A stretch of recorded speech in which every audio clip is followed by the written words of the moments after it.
Presiding over today's ceremony is the Adjutant General for Ohio, Major General John C. Harris, Jr.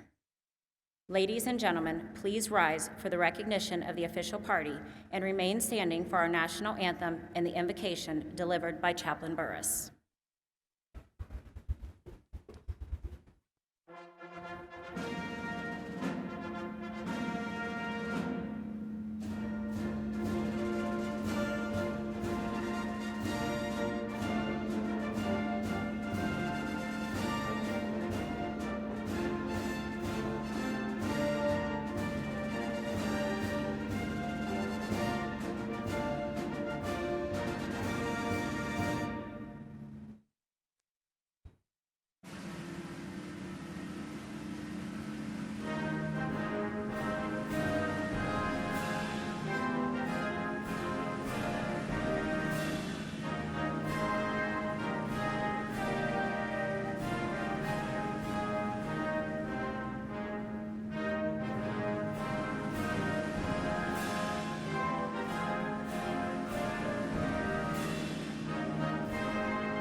I'd invite you to join me in prayer today.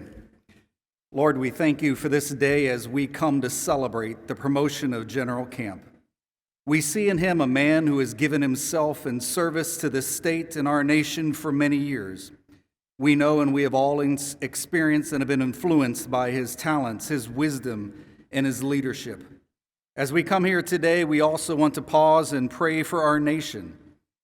We pray for each of our service members deployed across this state and around the world as they seek to bring hope and freedom to others. Watch over them and their mission, and watch over their families during this time of separation. We ask that you would direct each and every step for General Camp in the days ahead. Continue to give him strength to carry out his duty as a leader in the Ohio National Guard. Bless him with a great continued wisdom. Give him clear insight in his leadership as he leads us along the journey with him in our accomplishments of life and mission. May he lead with excellence, and may we complete our missions with excellence. We also pray for his success as a husband and as a father. May you help him to love his family, to be an example for them to follow, and to lead them. Give your strength and peace to his wife, Cynthia. Honor each member of the Camp family as they celebrate this day, for we know that each of them has also given in sacrifice to make this promotion possible. Now lead us all, Lord, through these times as we lean on our faith for strength, wisdom, and peace. We pray. Amen.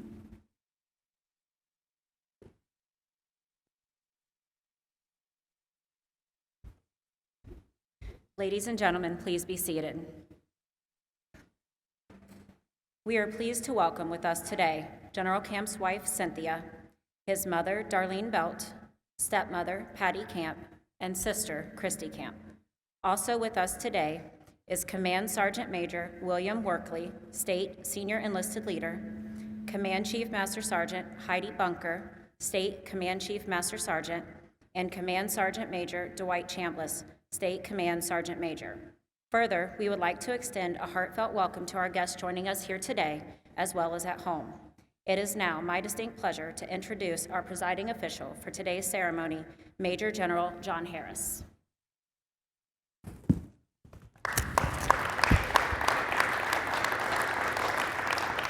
Good afternoon. Thanks for coming. Thank you all for coming. What an honor it is to be here to promote a general to the next level.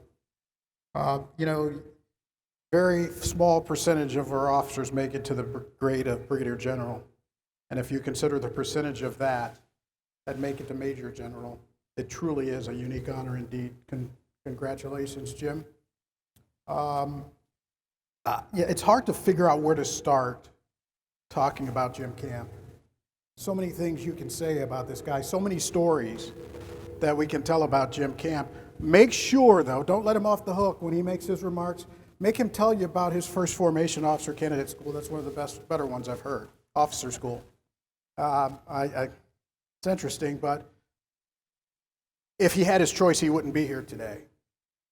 Because when I said, Jim, how do you want to do your promotion? He said, can we just do a small ceremony in your office? I don't want a big deal.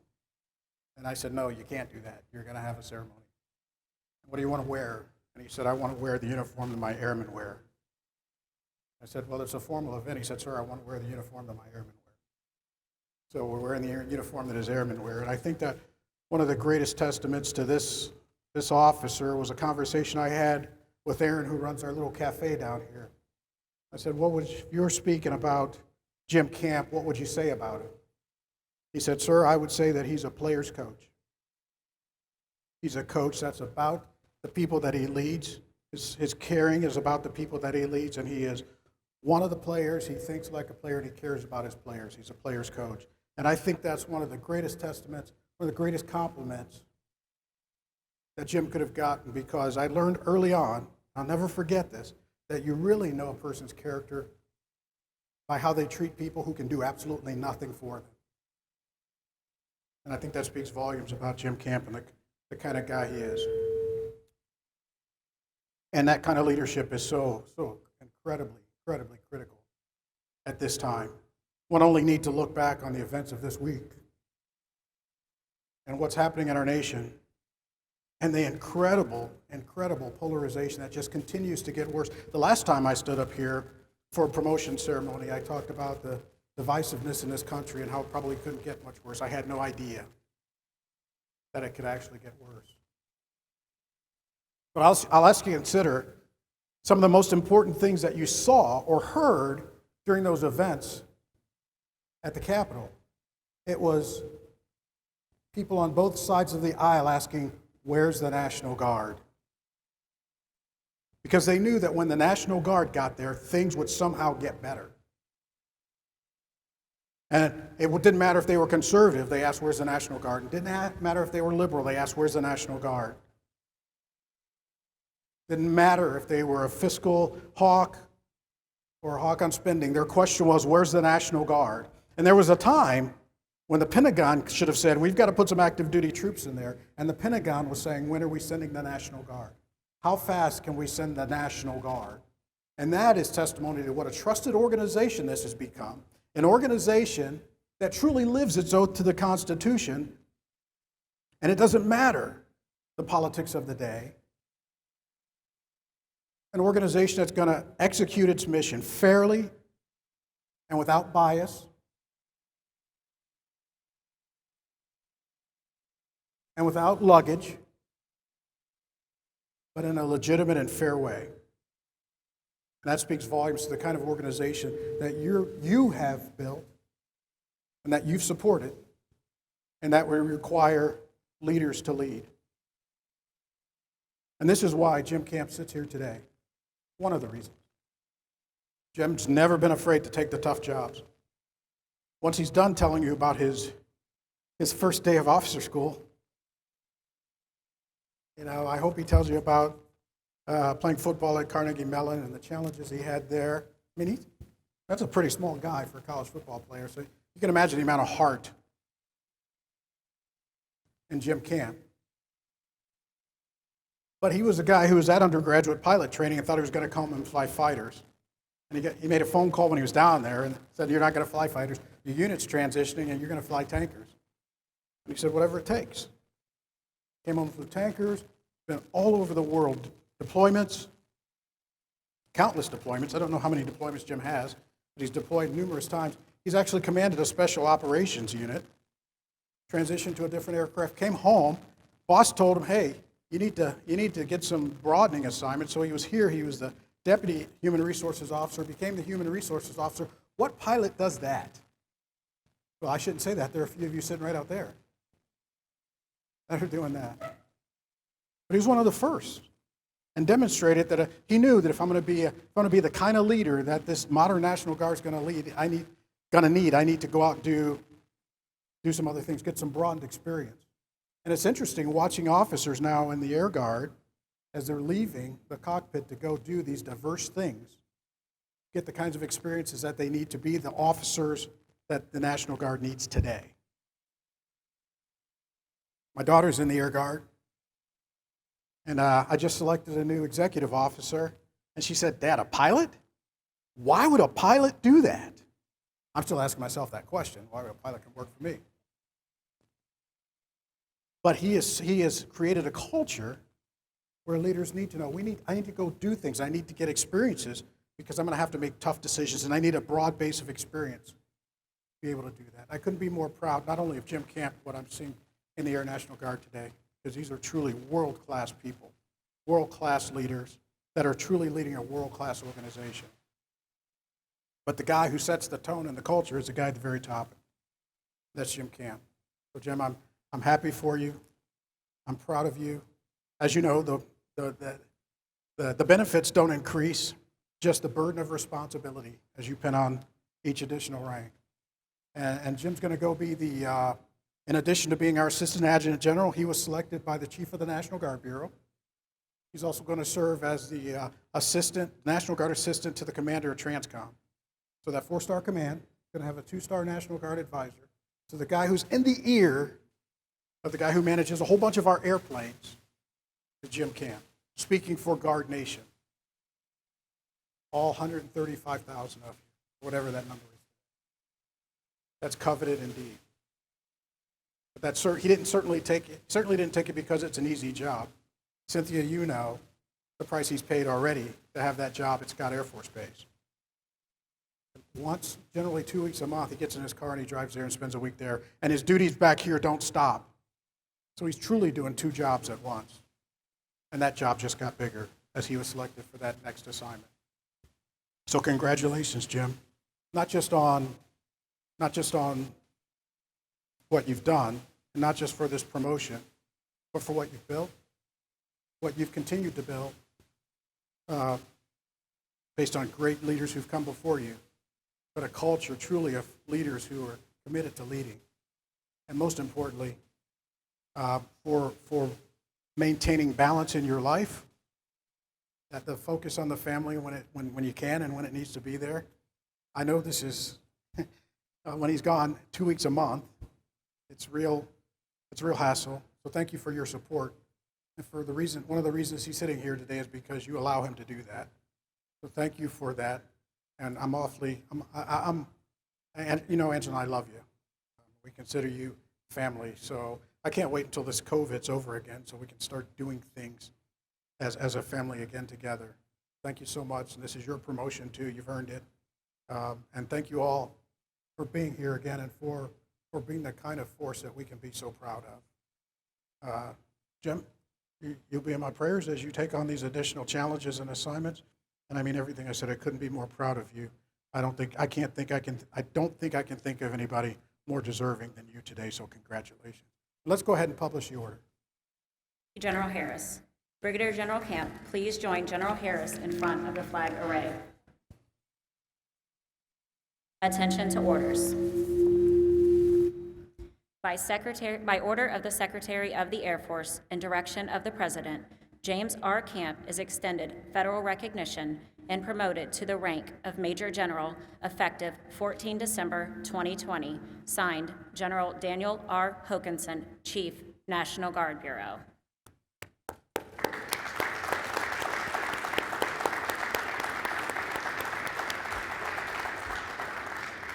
Ladies and gentlemen, please be seated. At this time, I would like to ask Cynthia to come to the stage for the placing of the insignia.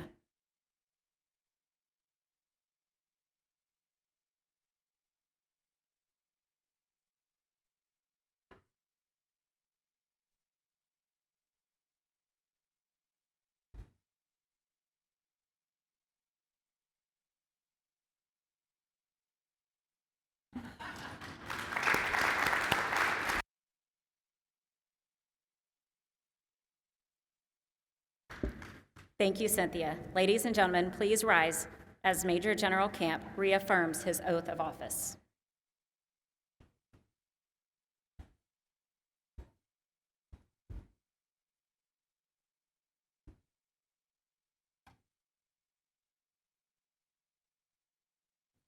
I state your name. Do solemnly swear that I will support and defend the Constitution of the United States against all enemies, foreign and domestic, that I will bear true faith and allegiance to the same, that I take this obligation freely without any mental reservation or purpose of evasion, and that I will well and faithfully discharge the duties of the office upon which I'm about to enter. So help me God. Congratulations.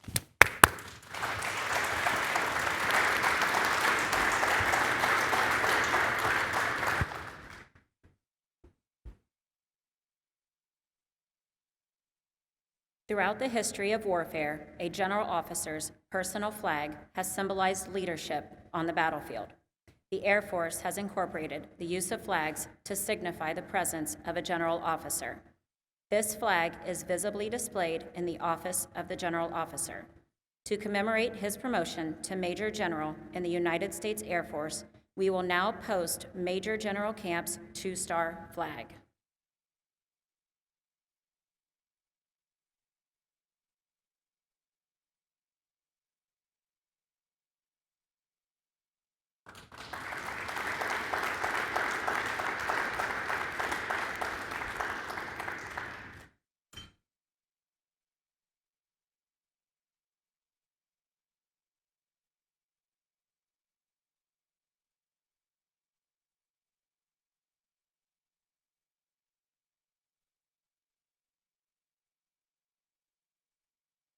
Ladies and gentlemen, please be seated. It is now my pleasure to present to you Major General James R. Camp.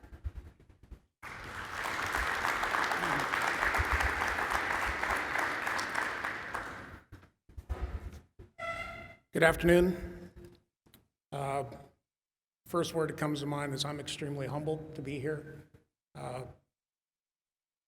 The second word that comes to mind is I have a lot of people to thank, and it would take me all day to hit everybody, that's kind of helped me along the way.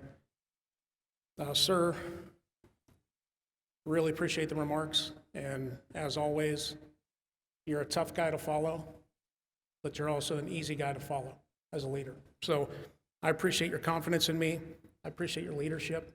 And I wish all the soldiers and airmen could see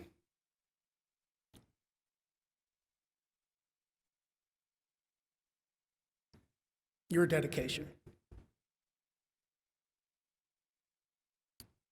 I appreciate everybody here at JFHQ. Too many to name. We have a lot of soldiers and airmen collectively that work here to support the warfighter, and a lot of you are sitting out there. We also have a lot of great civilians in our ranks.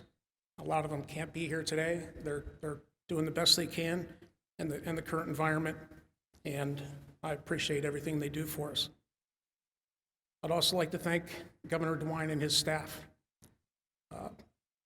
Knowing the amount of time you spend on the phone, sir, I can't imagine the pace that they're working, and we have a lot to be thankful for in this very difficult time. I'd like to thank the guests that are here. A lot of you are close friends. We grew up together, and I know you've got a lot of stories, and I promise I will share a very humbling story of my first day of officers training school here in a minute. So thank you for that, General Harris. And I'd also like to send out a heartfelt thank you to our deployers. We have nearly 25% of our airmen are either deployed right now or will be this year, and that's in addition to all the things we're doing in the local community and at the national level. As you know, it's been an unprecedented year for the Guard. And most importantly, I want to thank their families for their continued support. None of us could do what we do without the love and support of our families. and I appreciate their sacrifice. So, shifting gears, back in 1990, I'll keep this quick, I showed up for AMS, our officers training school, walked into my room, there was a tech sergeant there that was getting a commission, and I walked in and I took a big duffel bag and I dumped it in the closet, all the stuff, none of it's folded. This is a day before AMS. I have zero military experience, nothing. All I could really refer back to in my mind was 2-a-days in football. And I figured if I could make it through that, I could make it through officers training school. And then I looked at him before we went to bed and I said, they're not really gonna come through here at 5 a.m. banging trash can lids together, right? And he just shook his head like this is gonna be a long period with this roommate that I have. I mean, he was kind of freaking out over having to be bunked with me. So 5 a.m. showed up, Captain Tereshko, and sir, if you're out there, I appreciate all the hard lumps you gave me. I deserved every one of them. Captain Tereshko came through the barracks and he was screaming raincoat and shower shoes. So I took that literal. And I fell out in the hallway in my raincoat and shower shoes, and that was it. And immediately I started to smirk, because that's what I do when I get nervous. And he locked onto me within the first 5 seconds, and I was his project. And when he told me to drop and give him push-ups, I said, I can't. He said, why not? Because I'm wearing raincoat and shower shoes. So started off on a great note. Looking back, at promotions and changes of command, ceremonies like that, those are fairly easy for me to do because I'm talking about somebody else. It's difficult for me to be the guy that people are talking about. But both times I goofed it up. When I was at Mansfield, the change of command ceremony, I made my remarks and then thought I'd save the family for last. And when I did, I got a lump in my throat, couldn't speak, and I dropped the mic. I literally went, time to pass out flowers, and I dropped the mic. Then when I got promoted to Brigadier General, I thought that went fairly well. It was a very emotional thing for me. And I forgot to pass out flowers. So we are going to pass out flowers now, and I'm going to get through this.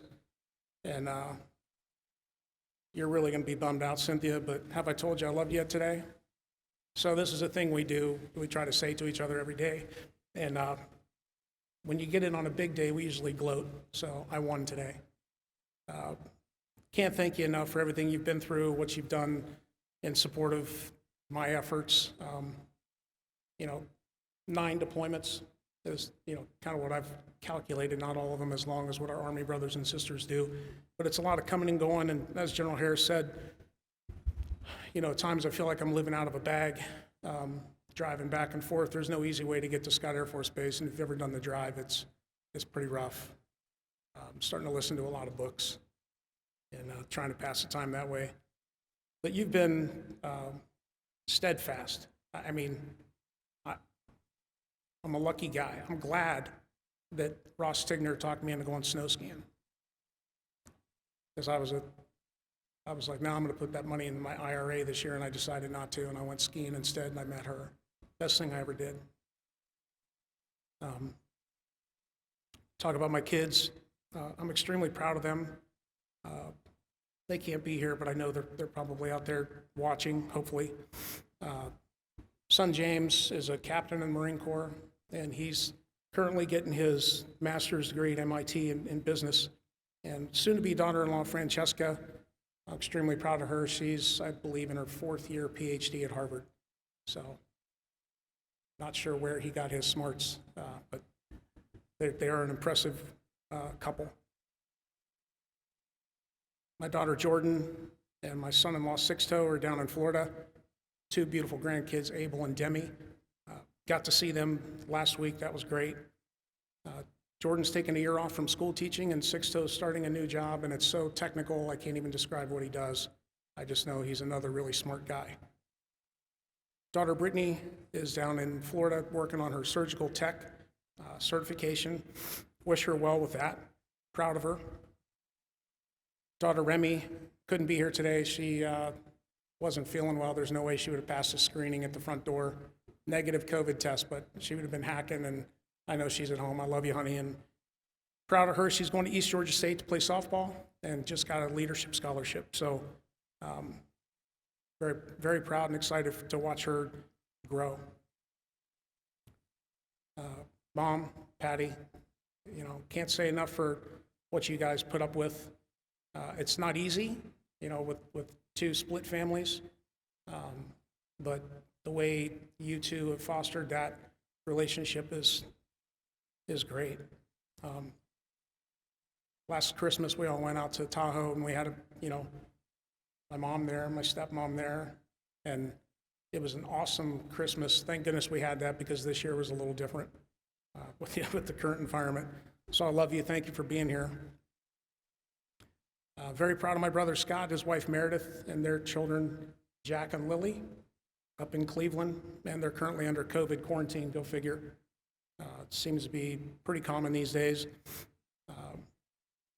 My stepbrother Brian and his wife Karen and their children Nick, Nate, and Lauren, proud of them. My brother Todd and Aaron out in California, raising 3 beautiful kids, Cade, Farrah, and Naomi. We miss them. Haven't seen them for about a year. That's been pretty tough. And then, of course, my brother Brian, who's down in Atlanta, starting a career in commercial real estate. And when it comes to athletics, he was at the deep end of the gene pool. He played football at Georgia Tech. I'm very proud of him. And of course, my sister Christy's here today. Love you, sis. Best sister ever. And then I want to say hi to my Uncle Ron and Keith down in Florida. I know they're probably watching. So that's my current family that I have to thank. Growing up, I grew up in a family, as my mom mentioned earlier, sir, we have a lot of generations of military service. I'm proud of that.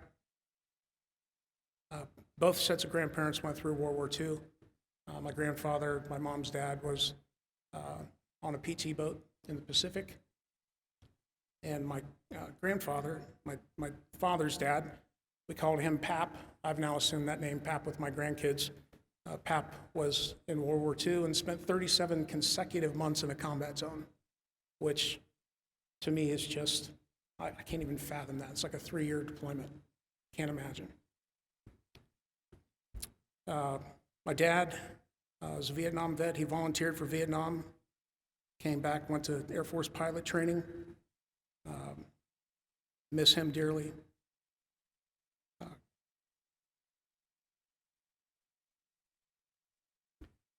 And Colonel Dick Belt, he's also passed away, used to walk these halls, a retired Army colonel from the Ohio Army Guard.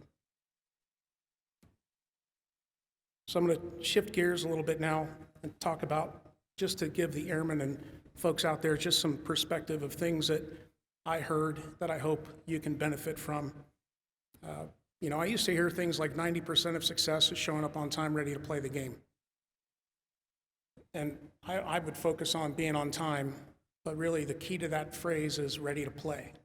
And when you look at your military careers, what's obvious to me is none of us know our path. We set out thinking, I'm going to do this, then I'm going to do this, and I love talking to airmen, and they tell me this is my plan. And I don't have the heart to tell them, be flexible, because your plans will change, life will happen, and things are going to pop up that you're not prepared for. But if you're going to do something, the other thing I was raised to believe, if you're going to do something, go all in. Don't tippy-toe into something. If you're going to do it and do it right. And I've got a bronze bust. If you're a Michigan fan, I apologize. I don't think there's any Michigan fans in here. But I've got a Woody Hayes bust in my office. And you win with people. And that was another thing that was kind of beaten into me in a good way. I have a lot of coaches in my past I could thank. But athletics has taught me an incredible amount. And it's really helped me as a leader. Based on what we're doing today, talk a little bit about the Airmen and the Wings. We are in an environment that is unprecedented. We're asking our leaders and airmen to do things that are often without a playbook. When there was a global stop movement with the pandemic combined with civil unrest and all the things that have happened, we're asking all the units in the Air Guard to mitigate, but get the mission done. And there's no playbook for that. There's no real guidance. And I know General Harris and I talk all the time, and we're amazed that Ohio is leading the nation in recruiting. We're leading the nation in readiness. And our folks are out there getting after it all day, every day. And I know a lot of deployers downrange right now are probably struggling to figure out, how am I going to get mission ready and stay healthy? And that is not an easy task, and every unit has different challenges because we have so many different diverse missions in Ohio. But they've done that brilliantly, and that's been really impressive to watch. In fact, every commander has a coin, and on my coin there are things that mean a lot to me. You know, always ready, always there, obviously is important to all of us, but it's taken on new meaning. I can't imagine us being at a higher pace than we are right now, and everybody's morale is high. And that's a testament to the leadership across the board at every level. Another word that's on my coin is accountability. And I can tell you with the new rank, I'll be accountable to you, sir. I'm accountable to the governor. I'm accountable to our nation. And I don't know how long I have, but I'm going to sprint to the finish. Another word on my coin is resilience, and I think resiliency is something that we can't understate in today's environment. It's tough. A lot of people are going through quite a bit, but I promise you, when we get to the other side of this, we're going to come out stronger and more resilient than we've ever been. Extremely proud of our response. In fact, General Harris touched on it. I believe we are kind of the bright beacon of patriotism right now in this country, everybody in uniform. I'm going to add a new word, and that's trust. Because what I've learned is leadership is a team sport, and you have to foster a culture of collaboration, and you have to get to what the right answer is. What's right is more important than who's right. And so often we wait to be told what to do. And in today's environment, if I tell Dave Johnson, I need you to fly tankers safely and mitigate COVID, I have to trust him to do that. And I have to take his word for it that he knows what he's doing. And the only reason that I believe you're successful is because of the team around you. And they're taking guidance from airmen. We have airmen that are innovating, that are coming up with plans of how to do this, and it's phenomenal to watch. So trust is, to me, the new currency of leadership. It's got to flow both ways. And I appreciate the trust that all of you have put in me. Just a couple final parting words. And General Harris mentioned this too. Push yourself beyond your comfort zone, because you only get one run at this. And when it comes to gas in the tank, you know, now Chief Bunker and I travel all over, and we get to talk to a lot of airmen, and to me, that's gas in my tank. It gives me energy. I know General O'Connor and General McHugh, if they could be here, they'd tell you the same thing. I'm sure General Moore agrees, General Stivers, General Rhodes, all the general officers that are able to get out and be with the soldiers and airmen. That's what gives them the energy to put their boots on every day. But I've also learned, and I want you to think about this, there's time at every level. You've got to keep some gas in the tank for your family.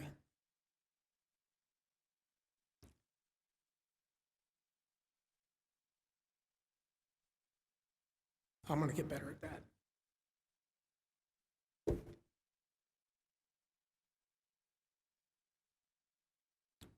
Johnson, you thought you were an emotional guy. I might have you beat. Anyway, I'm extremely humbled. Thank you for this.